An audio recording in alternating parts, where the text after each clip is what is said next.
Hi friends, இன்னைக்கு நம்ம வீடியோல சூப்பர் குயிக்கா தாபா ஸ்டைல்ல ஒரு மஷ்ரூம் மசாலா எப்படி செய்யறதுன்னு பார்க்கலாமா?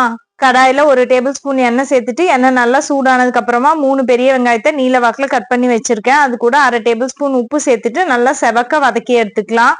ஒரு மிக்ஸி ஜார்ல நம்ம வதக்கி வச்சிருந்த வெங்காயம், 5ல இருந்து 6 பல் பூண்டு, சின்ன துண்டு இஞ்சி, ஒரே ஒரு பச்சை மிளகா, கொத்தமல்லி எல்லாத்தையும் சேர்த்துட்டு நல்லா விழுதா அரைச்சிக்கலாம். ஒரு பவுல்ல 2 பாக்கெட் பட்டன் மஷ்ரூமை நல்லா கழுவிட்டு சேர்த்துக்கலாம். அது கூடவே 1/2 கப்பு தயிர், 1/2 டேபிள் ஸ்பூன் மஞ்சள் தூள், 1 டேபிள் ஸ்பூன் தனி மிளகாய் தூள், 1/2 டேபிள் ஸ்பூன் தனியா தூள், 1/2 டேபிள் ஸ்பூன் கரம் மசாலா, நம்ம ஏற்கனவே அரைச்சு வச்சிருந்த விழுது எல்லாத்தையும் சேர்த்துட்டு நல்லா கலந்து விட்டுக்கோங்க.